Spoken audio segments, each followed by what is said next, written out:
Nouvelle gamme Q présentée pour la première fois en France en home cinéma et dans une configuration spéciale en Dolby Atmos.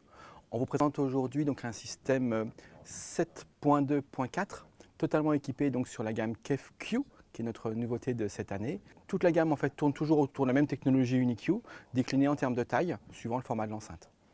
Aujourd'hui, on vous présente en particulier de la déclinaison Atmos, qui se caractérise bien sûr par des petites enceintes complémentaires qui vont envoyer du son réfléchi sur le plafond lorsqu'on ne peut pas mettre peut-être de produits encastrables ou d'enceintes accrochées au plafond pour donner cette troisième dimension qu'on recherche en fait avec l'Atmos. Maintenant, cette enceinte a une deuxième fonctionnalité dont je n'ai pas encore parlé, c'est qu'on peut également la positionner de manière verticale. Il y a à l'arrière des petites fixations murales, donc on peut également la transformer en voie d'effet traditionnelle si on le souhaite accrocher au mur dans un angle par exemple.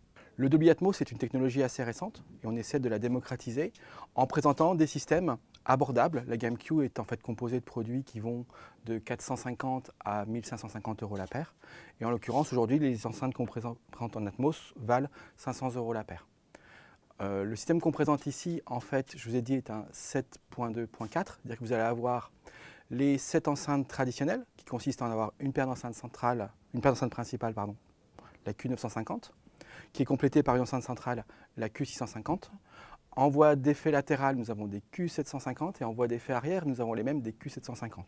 On est ici dans une pièce de 50 mètres carrés, c'est clair que dans une pièce plus petite, on n'a peut-être pas besoin de mettre autant d'enceintes. Néanmoins, ce qui est intéressant, c'est de rajouter ces enceintes Atmos pour donner cette troisième dimension qui fonctionne un petit peu comme un Rubik's Cube.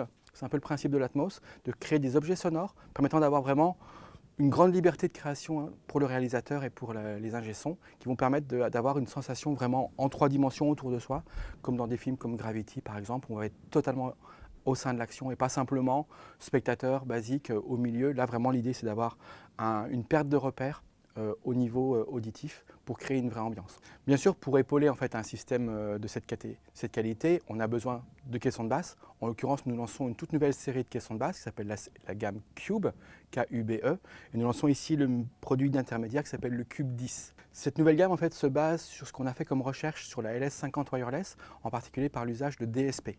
Donc des systèmes qui vont par processeur contrôler en temps réel ce qu'on envoie sur le haut-parleur afin d'avoir une maîtrise totale du haut-parleur et aucune distorsion. La gamme se compose de 3 modèles, le Cube 8 donc, est basé sur un 20 cm comme 8 pouces, toujours avec 300 watts de puissance, le Cube 10 avec un 25 cm et 300 watts toujours, et enfin le Cube 12 qui est le caisson le plus important de la gamme avec un 12 pouces donc un 30 cm et toujours 300 watts. On va gagner à chaque fois en descente dans le grave, en tenue en puissance, en dynamique.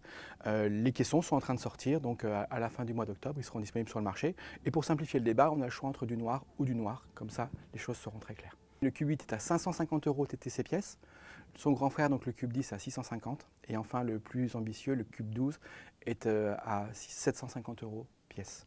L'idée en fait est de faire une gamme de caissons qui soit totalement indépendante de nos gammes d'enceintes, vu que le caisson doit s'adapter à la taille de la pièce et pas nécessairement au look de l'enceinte, ce n'est pas le but du jeu. D'où le fait d'avoir un caisson avec un look très simple, très joli en soi, avec ce petit côté laqué sur le dessus, mais très simple pour s'adapter après au volume de pièces qu'on aura à sonoriser, que ce soit 20, 30, 40, 50, 60 mètres carrés.